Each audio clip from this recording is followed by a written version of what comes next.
चलो स्टूडेंट, हम लोग golden and platinum test series 10 का फोर्थ पार्ट लेके आए हैं, केमिस्ट्री सॉल्यूशन। लास्ट पार्ट 3 में हम लोगों ने 75 तक का क्वेश्चन डिस्कस कर लिया था। आज उसके बाद हम लोग डिस्कस करते हैं क्वेश्चन नंबर 76 से, ठीक है। और डिस्कस कर लेते हैं question number 76।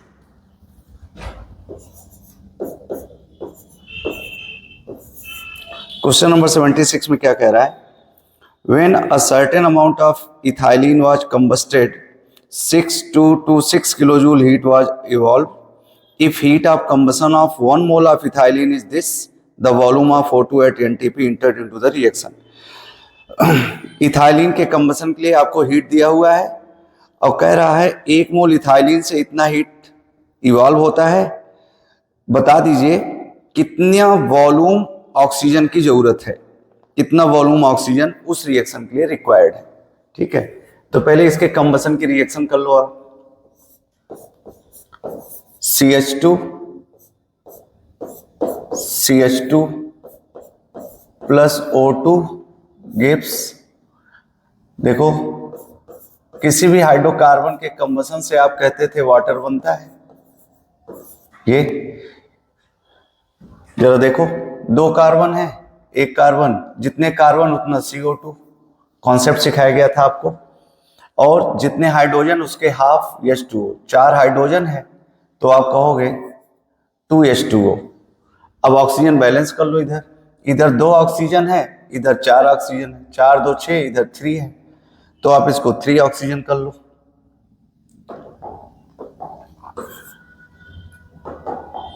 Three oxygen, 3 O2 gas. अब आप चेक कर लो, अब आपसे क्या कह रहा है? अब आपसे कह रहा है if heat of combustion of 1 mole of ethylene is, heat of combustion of 1 mole of ethylene is कितना? 1411 kilo joule. 1 mole of ethylene, 1 mole ethylene के कंबसन से हीट कितनी मिलती है जरा देखो। गिवन क्या है? गिवन क्या है? हीट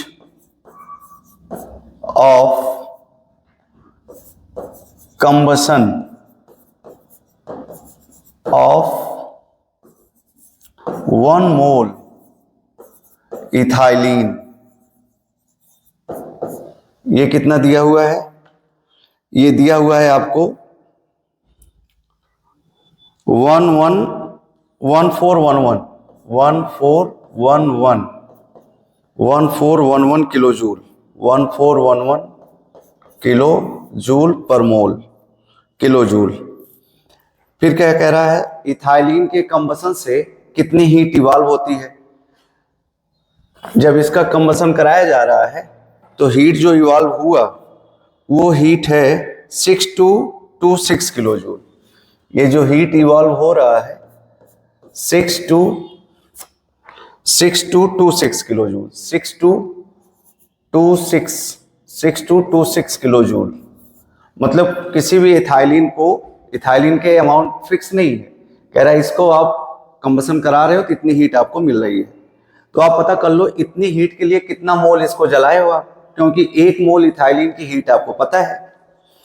इथाइलिन के गिवन मोल को जलाने से इतना हीट आपको मिल रहा है, ठीक है। इथाइलिन के गिवन मोल से इतना हीट आपको मिल रहा है, इतना हीट इवॉल्व हो रहा है, और 1 मोल इथाइलिन की हीट आपको दी गई है। तो आप इतने हीट के लिए कितना मोल आपने हीट इथाइलिन जलाया, कंबसन कराया, वो आप निकाल सकते हैं। तो आप इसको ऐसे कर लीजिए, क्या? Since 1 mole ethylene, since 1411 kilo joule ethylene, 1411 kilo joule ethylene gives या रिक्वायर 1 मोल, ऐसे बोल दो आप, रिक्वायर 1 मोल।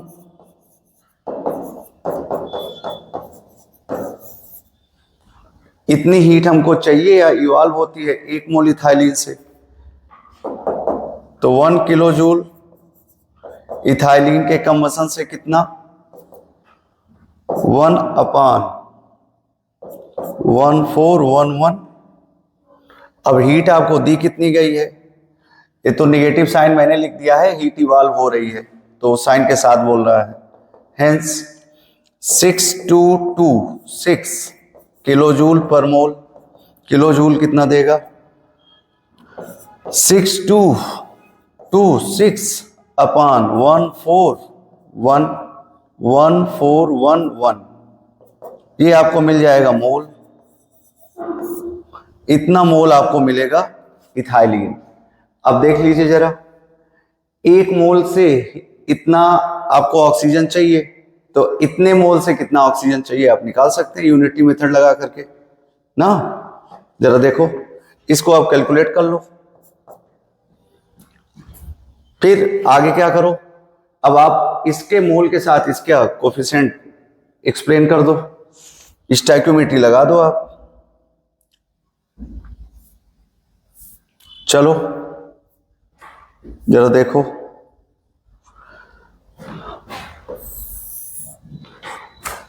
अब यहां पर स्टोइकियोमेट्री बताओ जरा, क्या लगाए थे आप, एनटीपी पर वॉल्यूम पूछ रहा है।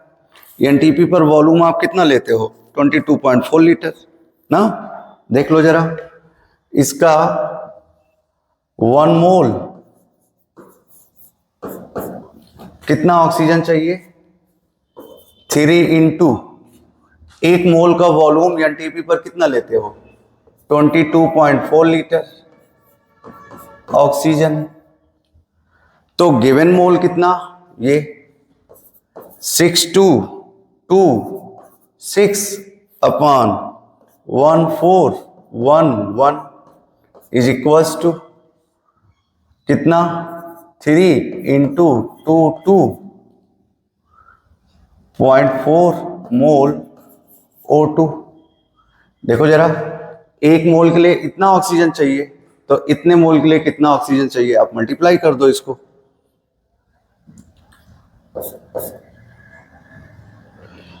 3 इंटू 22.4 इंटू क्या, 6226 अपॉन 1411, इसको आप कैलकुलेट कर लीजिए। 1 मोल से इतना ऑक्सीजन, इतना ऑक्सीजन, इतना ऑक्सीजन, इतनी ऑक्सीजन आपको चाहिए।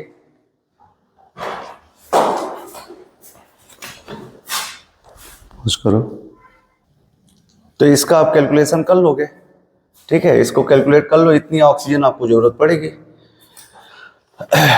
कैलकुलेशन करेंगे आप, पूरा कट जाएगा ये, और आप देखेंगे लगभग ये आएगा आपको 296.5 मिलीलीटर है, लेकिन ये किस में आ रहा है, लीटर में आ रहा है। लीटर में आ रहा है तो ये लीटर में आएगा।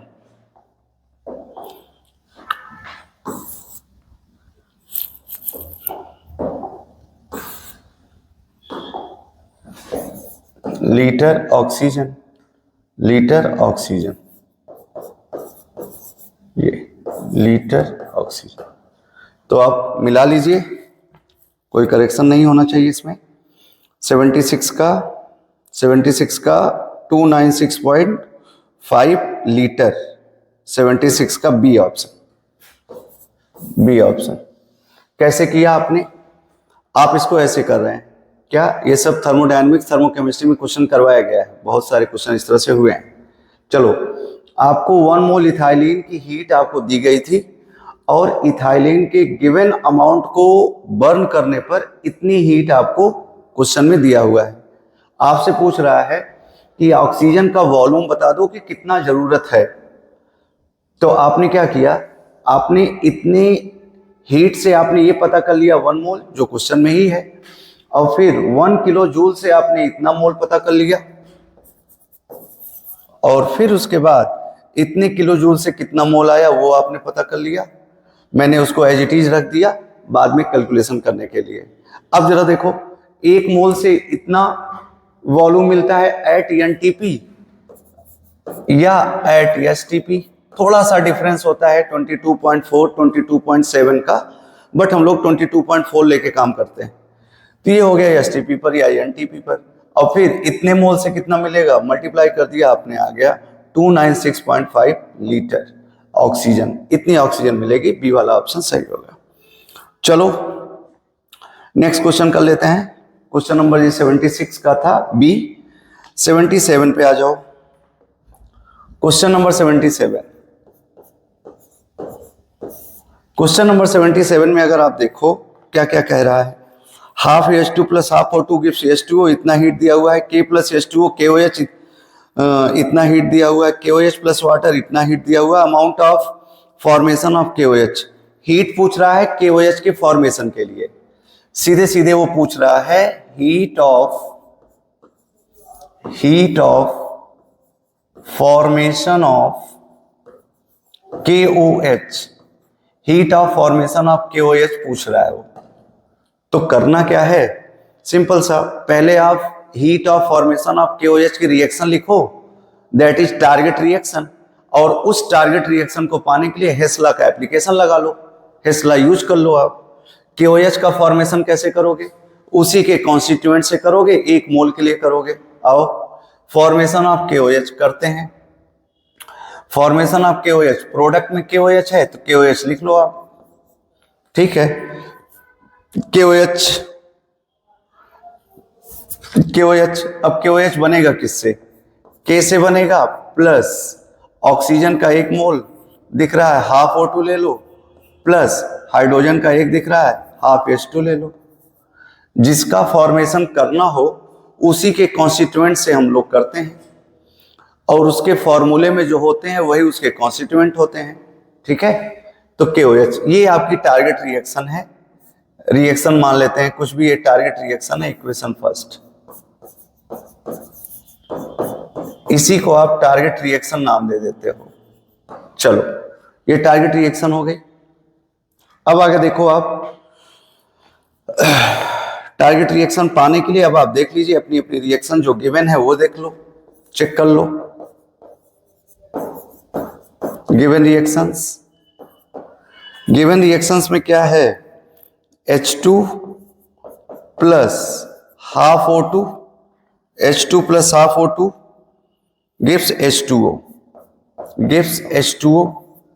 इसका डेल्टा H आपको गिवन है, डेल्टा H कितना है, -68.3, ठीक है, किलो कैलोरी। फिर दूसरा क्या है, K plus H2O gives KOH aqueous. इसका हीट दिया हुआ है KOH प्लस हाफ H2, इसका भी हीट गिवन है, इसका हीट कितना गिवन है, delta H -14 kilo calorie, sorry -48 kilo calorie, -48 kilo calorie, ये भी किलो कैलोरी, ठीक है। और आगे क्या दिया हुआ है, KOH plus H2O, KOH plus H2O gives KOH plus H2O gives KOH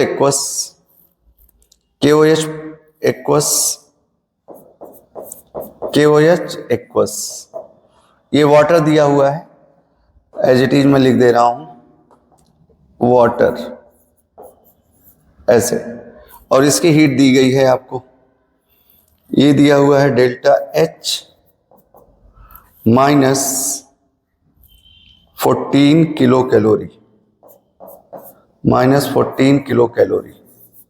चलो ये रिएक्शन आपकी फर्स्ट हो गई, ये सेकंड हो गई, ये थर्ड हो गई।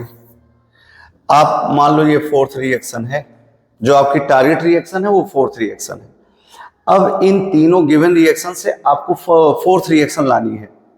आप कुछ भी करो, हमने तो क्लास में सिखाया था आपको क्या, कि हेस लॉ में कुछ करना नहीं होता है, जो आपकी टारगेट रिएक्शन है एनी हाउ आपको वो लाना ही होता है। जो काम आप रिएक्शन में कीजिएगा, रिएक्शन में क्या कर सकते हो, रिएक्शन को रिवर्स कर सकते हो, रिएक्शन में मल्टीप्लिकेशन, डिवीजन, कुछ भी कर सकते हो आप, वो सारे काम एंथैल्पीज में कर दीजिएगा, अपने आप आंसर आ जाएगा। अब आप चेक करो कि आपकी ये टारगेट रिएक्शन किन रिएक्शन की हेल्प से आ सकती है। आपको लेफ्ट साइड चाहिए पोटेशियम, तो लेफ्ट साइड आपको पोटेशियम कहाँ से मिलेगा, बोलो भाई, लेफ्ट साइड पोटेशियम कहाँ से मिलेगा, इक्वेशन सेकंड से मिलेगा। चलो, आपको हाफ O2 भी चाहिए, तो हाफ O2 कहाँ से मिलेगा, पहली रिएक्शन से मिलेगा। K के साथ प्लस है, हाफ O2 है, तो K यहां पर है, हाफ O2 यहां पर है, ये दोनों प्लस साइन के साथ हैं, तो ऑब्वियसली इन दोनों को प्लस साइन के साथ आना पड़ेगा। ठीक है, मतलब इस रिएक्शन को इस रिएक्शन के साथ ऐड करना पड़ेगा, इन दोनों को आप ऐड करो। फिर उसके बाद आपको और एक चीज हाफ H2 चाहिए। जब आप इन दोनों को ऐड करोगे, जब इन दोनों को आप ऐड करोगे तो H2 का 1 मोल है, इधर H2 का हाफ मोल है, तो 1 में से हाफ कैंसिल हो जाएगा, हाफ मोल बचेगा और KOH आपका आ जाएगा, KOH एक्वस। लेकिन एक यूनिट और दिया गया है, क्या, KOH एक रिएक्शन और दी गई है। तो जरा बताओ, हमको इन दोनों के एडिशन से मिल तो जा रहा है, लेकिन हमको KOH का 1 मोल चाहिए, और KOH आप देख रहे हो अगर इस रिएक्शन का यूज करोगे तो KOH 2 मोल दिख जाएगा। तो इसके लिए हम क्या करेंगे, इस रिएक्शन में हम क्या करेंगे, अगर हम तीनों को ऐड करेंगे तो 2 मोल हमको KOH मिलेंगे, बट हमको तो चाहिए 1 मोल। तो उसके लिए क्या करेंगे, इस वाले KOH को कैंसिल करो, इसके लिए इसको सब्सट्रैक्ट कर दो। स्टेटमेंट क्या बन रहा है, आप समझ पा रहे हैं क्या। अगर हमको इक्वेशन फोर्थ लाना है, इक्वेशन फोर्थ लाना है, तो हम क्या करें, इक्वेशन फोर्थ लाने के लिए हम क्या करें, फर्स्ट और सेकंड ऐड कर लें, equation first plus equation second, और थर्ड इक्वेशन को माइनस कर दें। थर्ड इक्वेशन को माइनस कर देंगे तो अपने आप सही हो जाएगा, आपका रिक्वायर्ड रिएक्शन आ जाएगी। माइनस माइनस इक्वेशन थर्ड, ये आप कर सकते हो। तो जरा देख लो, जो काम आप रिएक्शन में कर रहे हो अपनी टारगेट रिएक्शन पाने के लिए, वही काम आप एंथैल्पी में करेंगे अपनी टारगेट एंथैल्पी पाने के लिए। ठीक है, तो पहले रिएक्शन की एंथैल्पी कितनी है, -68.3 प्लस सेकंड की क्या है, सेकंड की क्या है -48.0, -48.0, हाँ ठीक है, -48.0, और ये माइनस इक्वेशन थर्ड में कितना है, -14 है, -14 किलो कैलोरी। ये बस आप ऐड कर दो, -68.3 प्लस -48.0 और minus minus plus 14 kilo calorie. अब आप इसको ऐड कर लो, लेकिन आपको ऐड करने की जरूरत नहीं है, ऑप्शन इसी फॉर्म में आपको दिया हुआ है। अब आपकी ड्यूटी क्या है कि इन दोनों को ऐड करो, इसको सब्सट्रैक्ट करो, और सब कैंसिल करके आपको यही मिलना चाहिए, K plus half O2 plus half H2 gives KOH। इस तरह से आपको मिल जाएगा। ऑप्शन आप चेक कर लीजिए, 77 का ऑप्शन नंबर बी, 77 का ऑप्शन नंबर बी, ये आप चेक कर सकते हैं। ठीक है, तो करना क्या था, 3 रिएक्शन दी गई थी, टारगेट रिएक्शन लानी थी, उसमें फर्स्ट 2 को ऐड कर लो, थर्ड को सब्सट्रैक्ट कर दो, या तो रिवर्स करके ऐड कर लो। बताया गया था क्लास में जब थर्मोकेमिस्ट्री पढ़ रहे थे, तो रिक्वायर्ड रिएक्शन पाने के लिए रिएक्शन को रिवर्स करके ऐड करना या डायरेक्ट सब्सट्रैक्ट करना, दोनों का रिजल्ट एक आता है। ठीक है, तो ये हो गया 77 का बी। नेक्स्ट जरा देख लो आप, 77 के बाद 78, क्वेश्चन नंबर 78। क्वेश्चन नंबर 78 अगर आप चेक करें तो बढ़िया क्वेश्चन है। आपको डिसोल्यूशन पढ़ाया गया था, आपको हाइड्रेशन पढ़ाया गया था, ठीक है, आपको डाइल्यूशन पढ़ाया गया था, आपको सॉल्यूशन पढ़ाया गया था, सबकी एंथैल्पीज आपको क्लास में डिस्कस करवाई गई थी। ठीक है, तो जरा चेक कर लो, 1 mole of anhydrous MgCl2, anhydrous MgCl2, MgCl2 anhydrous मतलब सॉलिड वाला, पानी के साथ आया होगा, एक्वस कर देते हैं इसको, पानी के साथ आया होगा, plus aqueous gives Mg2 plus aqueous plus 2Cl minus aqueous. आपको पता है जब भी, थोड़ा सा आराम से चलते हैं, जब भी आप किसी एनहाइड्रस सॉल्ट को वाटर में डालते हो, MgCl2 solid plus aqueous gives, अपने आयनों में टूटता नजर आएगा, Mg2 plus aqueous plus 2Cl minus aqueous. ठीक है। Dissolve in water and liberates 25 calorie पर मोल ऑफ हीट। इसकी हीट दिया हुआ है delta H. Delta H liberate मतलब इवॉल्व, रिलीज मतलब -25 यूनिट के साथ आप लिख सकते हो। फिर उसके बाद कह रहा है इसकी हीट ऑफ हाइड्रेशन दिया हुआ है। Heat of hydration, heat of hydration मतलब MgCl2 aqueous gives Mg2 plus aqueous plus 2Cl minus aqueous.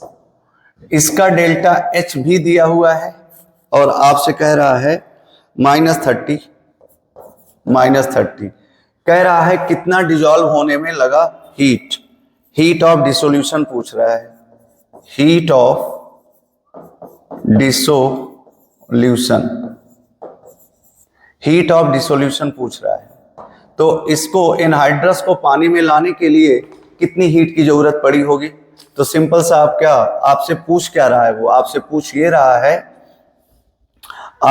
ये रहा है कि MgCl2 जो सॉलिड में था वो कन्वर्ट हो रहा है MgCl2 एक्वस में। इसकी हीट हमको बता दीजिए, इसकी हीट हमको बता दीजिए। तो क्या करोगे आप, जरा देख लो आप। MgCl2 सॉलिड से MgCl2 एक्वस में आपको लाना है ना। इसमें कन्वर्ट होने की हीट चाहिए। तो सिंपल सा, इस रिएक्शन को फर्स्ट मानो, इस रिएक्शन को सेकंड मानो।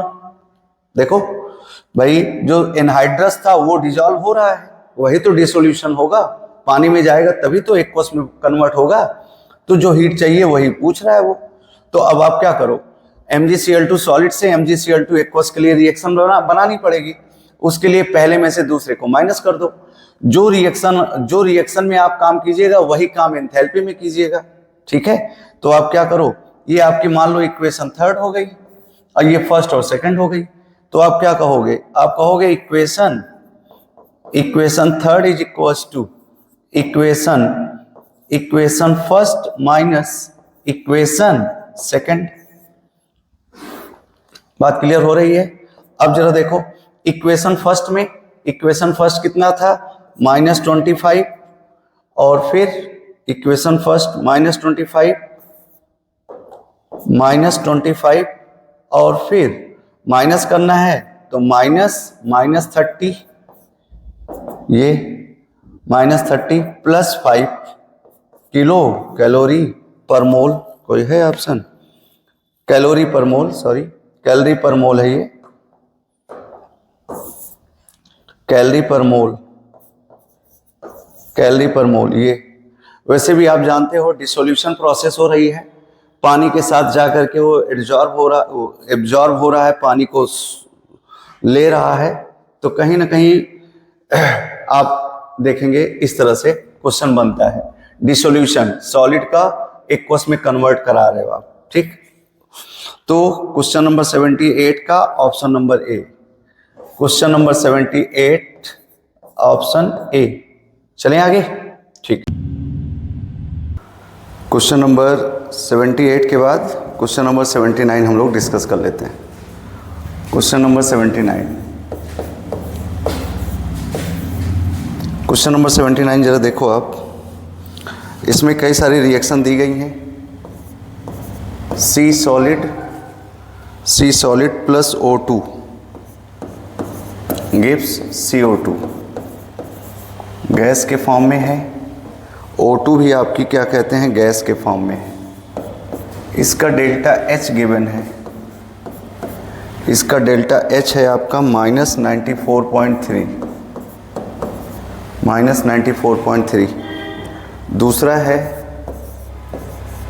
CO gas plus half O2 gas, CO gas plus half O2 gas gives CO2 gas. CO2 gas delta H है आपका, डेल्टा H है -67.4। ठीक है। तीसरी रिएक्शन आपकी है, तीसरी रिएक्शन है O2 gives 2O, O2 gives 2O, gas के फॉर्म में है ये गैस के फॉर्म में है, और इसका डेल्टा H गिवन है, डेल्टा H गिवन है 117.4, और फिर CO gas gives C gas plus O gas gives delta H। ये आपको दिया हुआ है 230.6। ये आपको डेटा दिए गए हैं, और आपसे पूछ क्या रहा है, आपसे पूछ रहा है find enthalpy of delta H for C solid to C gas. ये C गैस पूछ रहा है, ये आपसे पूछ रहा है वो C गैस, इसका डेल्टा H पूछ रहा है। तो कुछ नहीं करना होता है, हेस्ला लगा करके आप क्वेश्चन सॉल्व करते हो। अपनी पहले तो टारगेट रिएक्शन बनाओ, और टारगेट रिएक्शन बनाने के लिए जो गिवन रिएक्शन है उनमें आप रिएक्शन को रिवर्स कर सकते हो, रिएक्शन को ऐड कर सकते हो, रिएक्शन में डिवीजन कर सकते हो, रिएक्शन में मल्टीप्लिकेशन कर सकते हो। ये सब करके अपनी टारगेट रिएक्शन पा जाओ, और टारगेट रिएक्शन पाने के लिए जो जो काम आपने रिएक्शन में किया है वो सारे काम एंथैल्पी में कर दो। ठीक है। आपकी टारगेट रिएक्शन क्या है, ये है टारगेट रिएक्शन। आपकी टारगेट रिएक्शन ये है, टारगेट रिएक्शन आपकी ये सी सॉलिड से C गैस आपको लाना है, C सॉलिड से C गैस लाना है आपको। तो ज़रा देखो, इसको मैंने माना फर्स्ट, इसको माना सेकंड, इसको माना थर्ड, और इसको मैंने मान लिया है फोर्थ। ये फोर्थ इक्वेशन हुआ। अब आपको सिर्फ C सॉलिड से C गैस ही लाना है, मतलब आपको और कोई यूनिट्स नहीं चाहिए, मतलब सब कैंसिल हो जाए, सिर्फ आपको बचे C सॉलिड C गैस। अब ऐसे क्या कुछ कर सकते हैं आप कि यही सिर्फ रिएक्शन बचे। इसके लिए इन रिएक्शंस में आप एडिशन कर सकते हो, रिएक्शन का सब्सट्रैक्शन कर सकते हो, रिएक्शन को रिवर्स कर सकते हो, रिएक्शन में डिवीजन कर सकते हो। तो ज़रा चेक करो, अगर ये CO2 है और ये CO2 है, अगर मैं इस रिएक्शन को रिवर्स कर दूं, इस रिएक्शन को रिवर्स कर दूं तो CO2 इधर आ जाएगा, और जब CO2 इधर आ जाएगा दोनों को ऐड कर लूँगा तो CO2 और CO2 कैंसिल हो जाएगा, और CO इधर आ चुका है। तो CO इधर आ चुका है तो देखो राइट साइड CO और लेफ़्ट साइड CO ये कैंसिल हो जाएगा। ठीक है। और ज़रा देखो, जब ये O2 उधर जाएगा, तो जब O2 नेक्स्ट साइड जाएगा तो हाफ O2 उधर जाएगा, O2 इधर बचेगा ना, हाफ O2 उधर जाएगा, O2 इधर बचेगा, तो हाफ O2 इधर बच जाएगा। और ये इधर O2 दिख रहा है, इधर 2O दिख रहा है, इधर एक O और है। तो आप अगर इसको रिवर्स कर दोगे तो आपको O2 उधर हाफ O2, ठीक है, और इसको रिवर्स कर दोगे तो इधर 2O, तो लगभग 3O इधर दिखेगा, 3O इधर दिखेगा, सब कैंसिल हो जाएंगे। और जब कैंसिल हो जाएंगे आपकी रिएक्शन आ जाएगी। तो क्या स्टेटमेंट बन सकता है? स्टेटमेंट ये बन सकता है क्या, इक्वेशन अगर मैं इसको फिफ्थ इक्वेशन मानता हूँ तो इक्वेशन अगर फिफ्थ लाना है, इक्वेशन फिफ्थ इक्वल्स टू, पांचवें इक्वेशन के लिए हम क्या करें, इक्वेशन फर्स्ट इक्वेशन फर्स्ट। अब इसको हम रिवर्स करके ऐड करेंगे या डायरेक्ट सब्सट्रैक्ट करेंगे। तो रिवर्स करके मैं इसको ऐड कर सकता हूँ या डायरेक्ट सब्सट्रैक्ट कर सकता हूँ। तो मैं ये बता रहा हूँ कि मैं इसको रिवर्स करके ऐड कर रहा हूँ ना। Plus reverse of equation second, reverse of equation second, ये मैं करूँगा। और फिर उसके बाद आपने कहा था O2 हाफ O2, इधर 2O इधर 2O, इसको रिवर्स किए होंगे तो हाफ O2 उधर गया होगा। तो ऑक्सीजन को कैंसिल करने के लिए मैं इस रिएक्शन में 2 से डिवीज़न करके इसको रिवर्स कर दे रहा हूँ, इसको रिवर्स कर दूंगा। 2 से डिवीज़न करके रिएक्शन को रिवर्स कर दूंगा। प्लस रिवर्स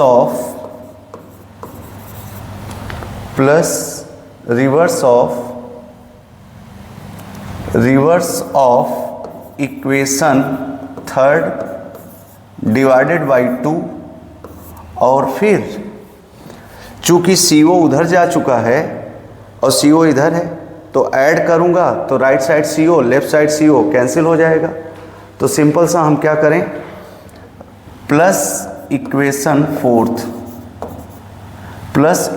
फोर्थ, ये मैं करने वाला हूँ।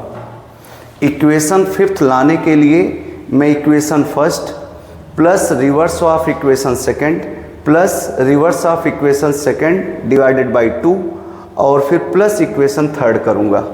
ये मैं करने जा रहा हूँ। तो पहले मैं आपको दिखाता हूँ कि रिएक्शन आ रही है कि नहीं।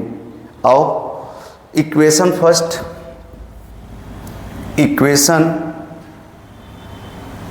Equation first as it is रख दो, equation first as it is रख दो। C solid plus O2 gives CO2, ठीक है, इसमें कोई दिक्कत नहीं है, सब अपने स्टैंडर्ड फेज में है ही हैं, उससे दिक्कत नहीं है। इक्वेशन सेकंड को आप रिवर्स कर रहे हो, इक्वेशन सेकंड को आप रिवर्स करो तो CO2 इधर आ जाएगा, CO इधर जाएगा गैस, और आपने कहा हाफ O2 इधर आ जाएगा। भाई रिएक्शन को आपने रिवर्स किया है, ठीक है। और इक्वेशन थर्ड को भी आपने रिवर्स करके 2 से डिवीज़न किया है। तो रिएक्शन में जब 2 से डिवीज़न करोगे तो ये हाफ O2 हो जाएगा, और 2 से डिवीज़न कर रहे हो तो 2/2 1 हो जाएगा। मतलब O गिव्स हाफ O2, ये गैस। बात क्लियर हो पा रही है कि नहीं। इस रिएक्शन को मैं रिवर्स कर रहा हूँ और इसमें 2 से डिवीज़न कर रहा हूँ। जब 2 से डिवीज़न करूँगा तो 2 से 2 कैंसिल हो जाएगा, O बचेगा। रिवर्स करने के बाद इधर आ गई है रिएक्शन, और इसमें 2 से डिवीज़न किए हैं तो 1/2 हो गया है। चलो, और चौथी रिएक्शन में एज इट इज लेने वाला हूँ, CO gas gives C gas plus O gas. अब आप ये देख लो क्या आपकी इक्वेशन बन पा रही है कि नहीं।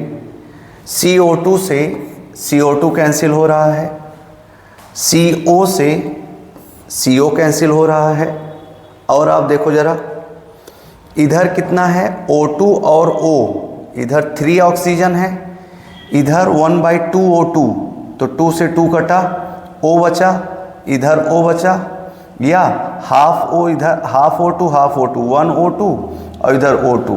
तो आप देख सकते हैं दोनों साइड आपका ऑक्सीजन कट जाएगा। ये O ऐसे काट दो, और फिर क्या, हाफ O2 1 O2 हुआ, और इधर 1 O2 है, सब कुछ कट गया। आप देख सकते हैं जो आप चाह रहे थे कि C सॉलिड C गैस में कन्वर्ट हो, सिर्फ वही बच रहा है।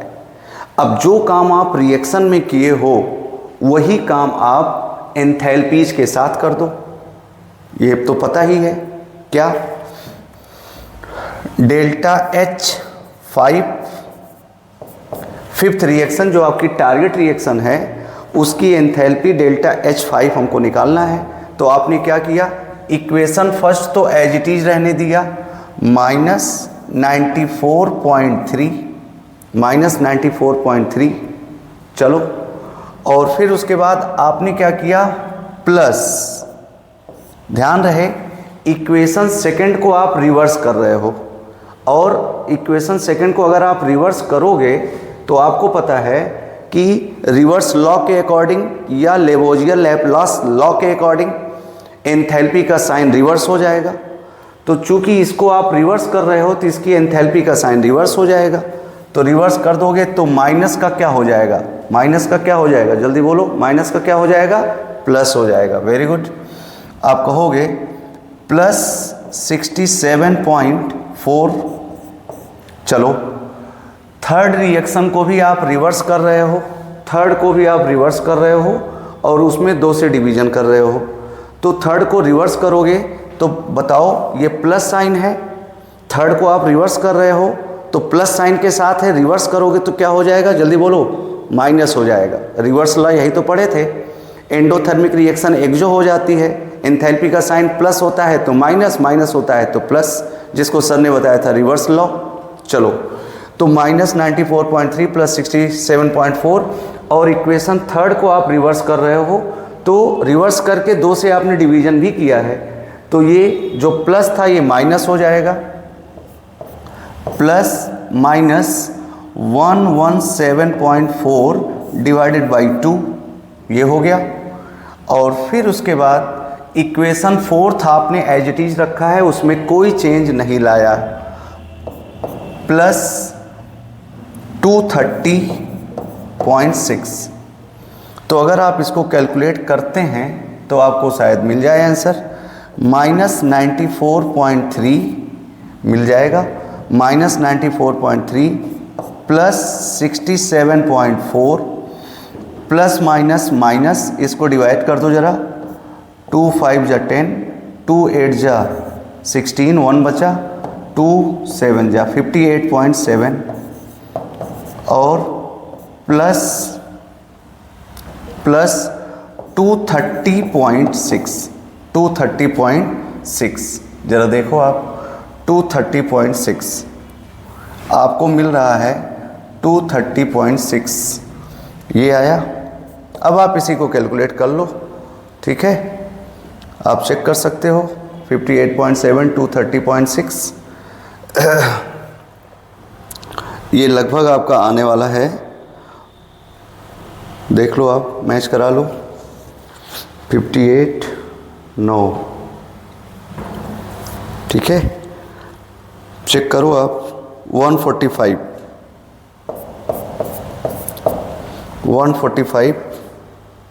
आंसर मैच करेगा आपका, ठीक है, इसका आंसर आप चेक कर लो। 145 यूनिट अगर लिखना है तो लिख सकते हो, वैसे वो दिया ही है किलो कैलोरी पर मोल, किलो कैलोरी पर मोल।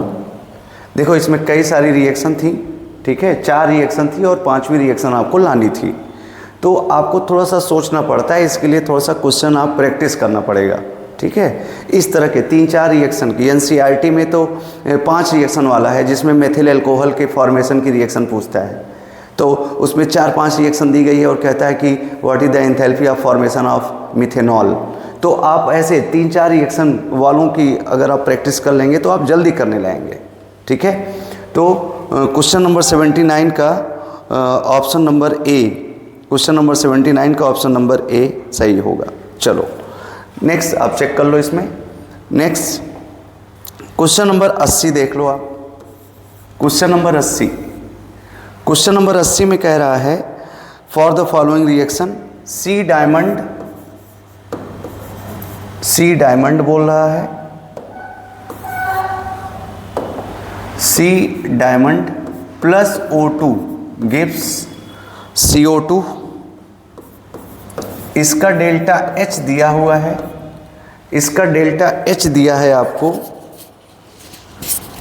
इसका डेल्टा H आपको दिया हुआ है -94.3 किलो कैलोरी पर मोल, और फिर सी ग्रेफाइट दिया है, C graphite, C diamond, C graphite plus O2 gives CO2। Delta H इसका भी दिया हुआ है और वो है -97.6 किलो कैलोरी पर मोल। कह रहा है हीट रिक्वायर्ड टू चेंज, कह रहा है एंथैल्पी बता दो फॉर 1 ग्राम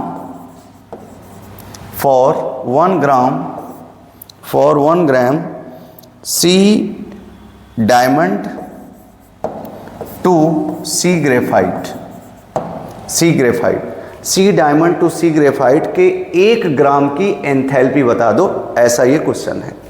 ठीक है, तो क्या करना है आपको, सी डायमंड से सी ग्रेफाइट बनाना है। तो सिंपल सी रिएक्शन दिख रही है, अगर सी डायमंड से सी ग्रेफाइट बनाना है तो ग्रेफाइट को राइट साइड जाना पड़ेगा। इसके लिए 2 चीज़ें होती हैं, चाहे तो आप रिएक्शन को रिवर्स करके ऐड कर लो, चाहे तो आप रिएक्शन को डायरेक्ट सब्सट्रैक्ट कर दो। कम रिएक्शन दिख रही हैं, सीधे आप बोल दो दोनों को सब्सट्रैक्ट कर दो। अगर दोनों को आप सब्सट्रैक्ट कर दोगे तो ज़रा देखो, टारगेट रिएक्शन आपकी ये है, this is your target reaction, target reaction यही है। इस टारगेट रिएक्शन को पाने के लिए आप इन दोनों रिएक्शन में हेस्लर लगा करके कुछ भी कर सकते हो। ठीक है, अब जरा देखो, अगर मुझे डायमंड लेफ्ट साइड चाहिए तो डायमंड लेफ्ट साइड है, ग्रेफाइट राइट साइड चाहिए बट है लेफ्ट साइड, तो इसको राइट साइड ले जाने के लिए आप रिवर्स कर दो, और जब रिवर्स कर दोगे तो एंथैल्पी का साइन चेंज हो जाएगा। तो सीधे मैं बोल रहा हूँ टारगेट रिएक्शन की डेल्टा H3 बोल दे रहा हूँ और यही मुझे निकालनी है। तो समझ में आ रहा है, ये तो एकदम सिंपल सा है कि अगर इक्वेशन फर्स्ट में से इक्वेशन सेकंड को माइनस कर दूं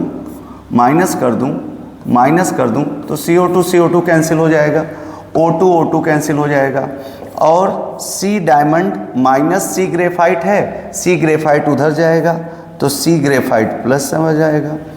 अब ये रिएक्शन हो गई। अब डेल्टा H3 पाने के लिए आपने क्या किया, equation first, this is your first and second, आपने क्या स्टेटमेंट बनाया, आपने बनाया equation first minus equation second. ये आपको टारगेट रिएक्शन देगा, टारगेट इक्वेशन देगा। तो आप कर दीजिए -94.3 माइनस 97.6, चेक कर लीजिए आप, -94.3 माइनस प्लस 97.6, इसी को आप घटा दो तो आपको मिलेगा 3 मिलेगा, 7 4 3 मिलेगा, 3.33 प्लस साइन के साथ मिलेगा, और ये है किलो कैलोरी पर मोल में है, किलो कैलोरी पर मोल में है। अब ये तो 1 मोल के लिए आया है, लेकिन उसने पूछा है 1 ग्राम के लिए। तो याद करो स्टैक्योमेट्री, आपने ये सीखा था, सी डायमंड सी ग्रेफाइट में जब कन्वर्ट हो रहा है, सी डायमंड सी ग्रेफाइट में कन्वर्ट हो रहा है तो एंथैल्पी कितनी है, 3.33। ये डायमंड के कितने ग्राम के लिए है, 12 ग्राम के लिए है। पर मोल की बात कर रहे हो तो कार्बन के 12 ग्राम में कितने मोल, 1 मोल, बट 12 ग्राम के लिए नहीं चाहिए, उसने कहा है 1 ग्राम के लिए चाहिए। तो 1 ग्राम के लिए क्या होगा भाई, 1 ग्राम के लिए चूँकि 12 ग्राम से इतना, तो 1 ग्राम से डिवाइड कर दो आप सीधे, 3.3/12। ऑप्शन चेक कर लो, 2 टाइम्स कुछ जाएगा पॉइंट में, 0.275 पहला ऑप्शन दिख रहा है, 0.275 फर्स्ट ऑप्शन, ये आप देख सकते हैं। तो आप क्वेश्चन नंबर 80 का ऑप्शन नंबर ए के साथ जा सकते हैं। चलो क्वेश्चन नंबर 81 आप देख लो, क्वेश्चन नंबर 81 देख लो आप।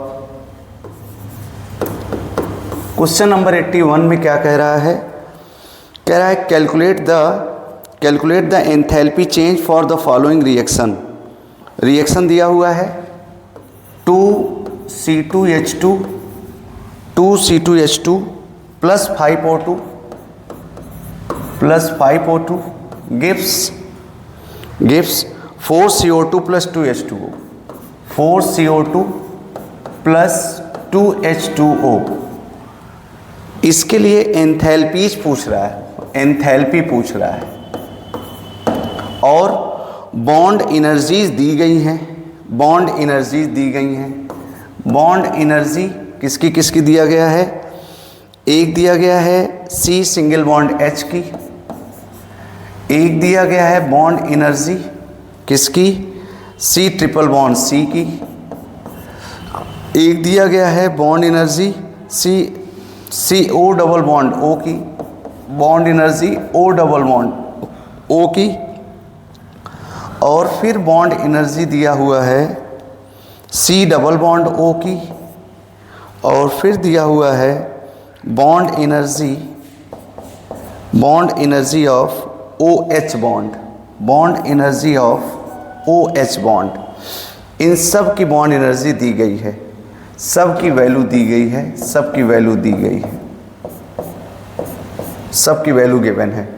अब आपको सिखाया गया था कि जब भी बॉन्ड एनर्जी के क्वेश्चन आते हैं और एंथैल्पी से रिलेट करता है तो वहाँ पर फॉर्मूला जो हम लोग लगाते थे वो ये लगाते हैं, delta H enthalpy of reaction is equals to summation of bond energies of reactants, summation of bond energies of reactants minus summation of bond energies of products. ये आप करते हो, ठीक है। जितने रिएक्टेंट हैं और जितने प्रोडक्ट हैं सब की बॉन्ड एनर्जीज का सम ले लो, और प्रोडक्ट का बॉन्ड एनर्जी का सम, रिएक्टेंट की बॉन्ड एनर्जी का सम, डिफरेंस कर दो, अपने आप एंथैल्पी ऑफ रिएक्शन आती नजर आएगी आपको। अब उसके लिए आपको ये प्रॉपर रिएक्शन आनी चाहिए। प्रॉपर रिएक्शन आने का मतलब क्या है? इसकी बॉन्डिंग आपको पता होनी चाहिए, इसकी बॉन्डिंग पता होनी चाहिए, इसकी बॉन्डिंग और इसकी बॉन्डिंग पता होनी चाहिए। अगर मैं सिर्फ C2H2 की बात करूं तो C triple bond C single bond H single bond H ऐसे होगा, एसिटिलीन इथाइन जिसको कहते हो, प्लस O2 की बात करूं O डबल बॉन्ड O ऐसे होगा, गिव्स CO2 की बात करो आप C double bond O double bond O ऐसे करोगे आप, प्लस H2O की बात करो तो HOH ऐसे कर सकते हो, ठीक है। अब आपको पता लग गया कौन से बॉन्ड कहाँ पर एग्जिस्ट कर रहे हैं। एसिटिलीन में C ट्रिपल बॉन्ड C है, उसकी बॉन्ड एनर्जी आपको दी गई है, C सिंगल बॉन्ड H की बॉन्ड एनर्जी दी गई है, और O डबल बॉन्ड O की बॉन्ड एनर्जी दी गई है। ये बॉन्ड एनर्जीज हैं, सब बॉन्ड एनर्जीज दी गई हैं, और C डबल बॉन्ड O की भी बॉन्ड एनर्जी है आपके पास, C डबल बॉन्ड O, और O सिंगल बॉन्ड H या H सिंगल बॉन्ड O की बॉन्ड एनर्जी भी है। बस ये है कि इनके कितने बॉन्ड हैं उनकी टोटल एनर्जी लेनी पड़ेगी, और कितने मोल को आप यूज कर रहे हो उसकी एनर्जी लेनी पड़ेगी। तो ज़रा देखो, अगर मैं सिर्फ CH की बात करूं, इसकी बात करूं, तो आप क्या कहोगे? आप कहोगे bond energy of C triple bond C, bond energy of C triple bond C, ये तो 1 मोल की हुई,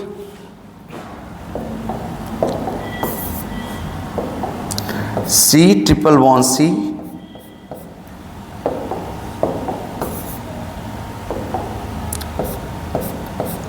C triple bond C 1 bond energy है, लेकिन CO2 के C2H2 के 2 मोल थे, तो भाई 1 की एनर्जी आपको पता है, लेकिन हैं 2, तो टोटल से आपको मल्टीप्लाई करना पड़ेगा। प्लस जरा देखो, CH पहले से ही इसके 1 मोल में ही CH के 2 बॉन्ड हैं, एक मोल की एनर्जी दी गई है, पर मोल की एनर्जी दी गई है बॉन्ड एनर्जी, और 2 पहले से ही हैं, तो आप क्या करोगे, 2 into bond energy of C single bond H, ये करेंगे आप। और इसका भी 2 मोल है, इसका भी 2 मोल है पहले से, ये तो 2 मोल इसके बॉन्ड की है, एक बॉन्ड और एक बॉन्ड, तो ये 2 तो इसके लिए है, और इसके टोटल कितने मोल थे, 2 मोल थे, तो हमने 2 से मल्टीप्लाई कर दिया। क्लियर है? आगे चलें? ठीक है। प्लस अब आगे देखो आप, O डबल बॉन्ड O एक ही मोल है, एक ही मोल की एनर्जी आप लिख दो सर, एक ही मोल की एनर्जी लिख दो आप।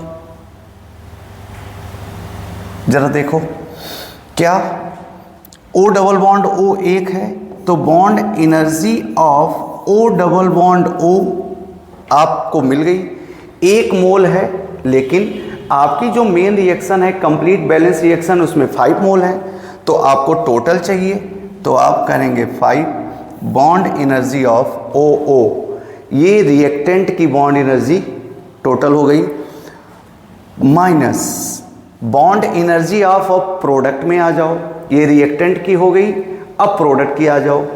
प्रोडक्ट में ज़रा देखो कितने बॉन्ड हैं, CO2 में CO के 2 बॉन्ड हैं, एक मोल की एनर्जी दी गई है आपको, 2 मोल तो पहले से होते हैं CO2 में, तो आप क्या करेंगे, आप करेंगे 2 इंटू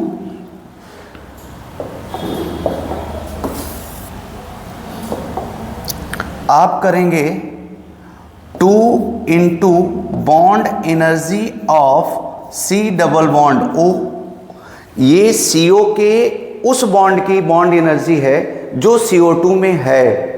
CO2 में CO के कितने बॉन्ड हैं बताओ जरा, 2 बॉन्ड हैं, और एक की एनर्जी दी गई है, तो टोटल निकालने के लिए 2 से मल्टीप्लाई करोगे आप, क्योंकि टोटल एंथैल्पी चेंज चाहिए आपको। प्लस और एक चीज, अब ये तो CO के 2 बॉन्ड पहले से थे, लेकिन CO2 के मोल कितने हैं, 4, तो आपको टोटल लाने के लिए क्या करना पड़ेगा, 4 से मल्टीप्लाई करना पड़ेगा, 4 से मल्टीप्लाई करना पड़ेगा। ये हो गया आपका CO2 का हो गया, ये CO2 का हो गया, प्लस यहीं आप करोगे क्या, यहीं आप करोगे H2O का, H2O में देखो 2 OH हैं, तो इसमें भी 2 से क्या कर दो, bond energy of O single bond H, ये देखो जरा, और ये तो उसके 1 मोल की बात हो गई, और उसके कितने मोल पहले से थे, 2 पहले से थे, तो 2 से आप मल्टीप्लाई कर दो, तो ये आपका हो गया प्रोडक्ट का, ये प्रोडक्ट का हो गया, ये पूरा प्रोडक्ट का हो गया, ये पूरा प्रोडक्ट का हो गया, और ये आपका पूरा रिएक्टेंट का हो गया। ये आप चेक कर लो, ये उसके कोफिशिएंट का मल्टीप्लिकेशन है, ये उसके कोफिशिएंट का मल्टीप्लिकेशन है, ये उसके कोफिशिएंट का मल्टीप्लिकेशन है, ये उसके, ये वाला उसके कोफिशिएंट का मल्टीप्लिकेशन है, और ये जो 2 से मल्टीप्लाई हुआ है, ये C सिंगल बॉन्ड H है, ये C सिंगल बॉन्ड H के बॉन्ड है, उसमें 2 बॉन्ड थे इसलिए 2 से मल्टीप्लाई हुआ, ये तो कोफिशिएंट था। यहाँ CO के 2 बॉन्ड है तो वो 2 से मल्टीप्लाई हुआ, ठीक है। OH के 2 बॉन्ड थे वो मल्टीप्लाई हुआ। अब आप सीधे वैल्यूज यहाँ रख देंगे, आपको आंसर मिल जाएगा। वैल्यूज आप रख सकते हो,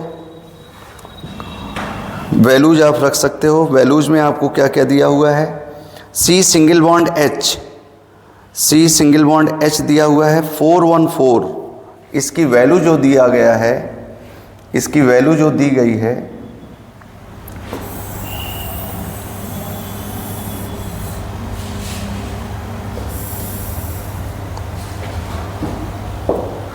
इसकी जो वैल्यू दी गई है, इसकी वैल्यू है आपके पास C सिंगल बॉन्ड H की, बहुत क्लियर देखो, C सिंगल बॉन्ड H की दिया है 414, वैल्यू तो आप रख सकते हो बट आप थोड़ा सा चेक कर लो, 414 ये दिया हुआ है। फिर 814 दिया हुआ है किसका, C ट्रिपल बॉन्ड C का, 814 दिया हुआ है। O डबल बॉन्ड O का कितना दिया है 499 और फिर उसके बाद 499 और फिर दिया हुआ है C डबल बॉन्ड O का, C डबल बॉन्ड O का दिया हुआ है 724। Please be careful. 724 वैल्यू इधर से उधर हो जाएगी तो आंसर मैच नहीं करेगा। 499 724 और 640 OH का है 640। अब आप यहाँ वैल्यूज रख दो। आप 2 C ट्रिपल बॉन्ड C की वैल्यू आप रख दो 814 plus 2 into C single bond H की रख दो, C सिंगल बॉन्ड H की रख दो 414 और फिर प्लस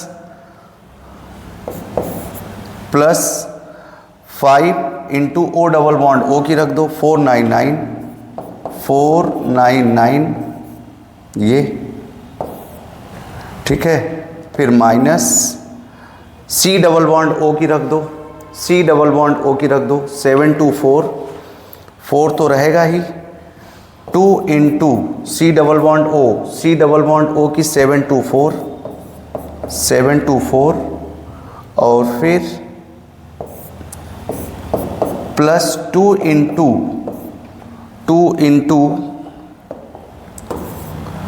BOH की रख दो 640 2 इंटू 640 ये है। बहुत आराम से आपको समझाने की कोशिश कर रहे हैं, आप देख लीजिए इसको, जिसको जो डाउट हो वो आप क्लियर कर लीजिए। अब आप पूरा कैलकुलेट करेंगे तो आपको आंसर दिख जाएगा 2573 लगभग आता है निगेटिव में 2573 देखो 2573 किलो जूल पर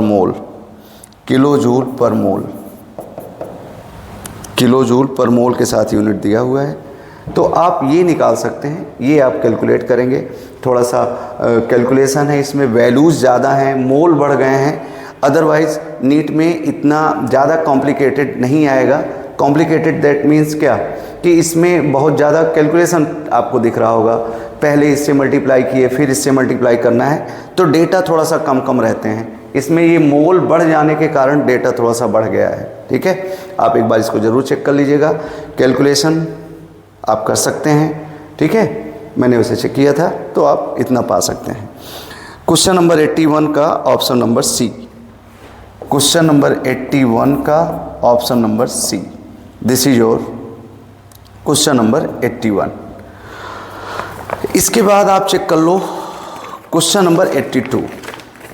क्वेश्चन नंबर 82 देख लो आप, क्वेश्चन नंबर 82 में क्या कह रहा है वो।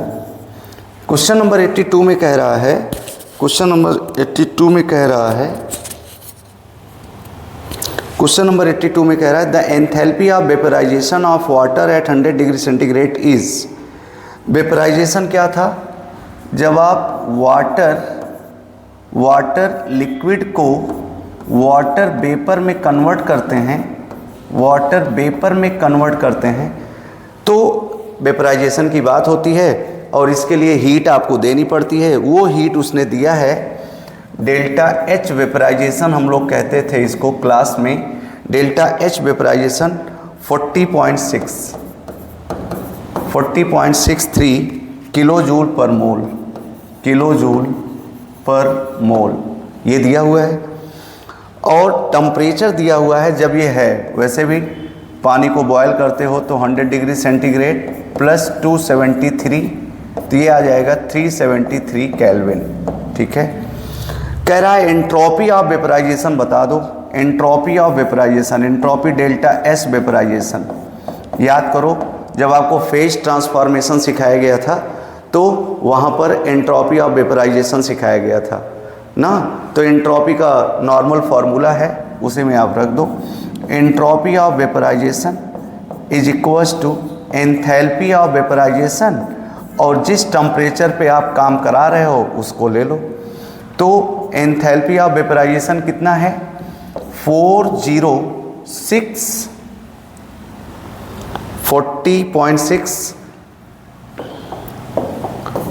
40.6 किलो जूल है, और ये किलो जूल है, जूल में दे रहा है, तो किलो जूल में है तो 10⁻³ से मल्टीप्लाई कर दो अपॉन टेम्परेचर 373 केल्विन।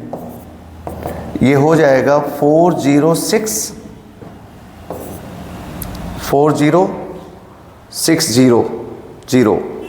चेक कर लो आप। 40.63 था, 40.63 था, 40.63 40.630 हो जाएगा, 3 डिजिट पॉइंट भागेगा राइट साइड 373, तो आपको मिल जाएगा, मल्टीप्लाई करो, ठीक है, ये डिवीज़न कर दो आप, कितना जाएगा, 406 है, 373, 1 के अप्रॉक्स जाएगा, 1 के अप्रॉक्स जाएगा लगभग, तो ये 108.9 के अप्रॉक्स आएगा, 108.9। और ये आप इसको किलो जूल में था, जूल में कन्वर्ट किए हो, जूल, केल्विन इन्वर्स और मोल इन्वर्स, ठीक है, ये वैल्यू आएगी 108.9। चेक कर लीजिए। 82 का आपका ऑप्शन नंबर बी, 82 का ऑप्शन नंबर बी आपका सही है, ठीक है। तो आप ये चेक कर लीजिए। आओ देख लेते हैं question number 83।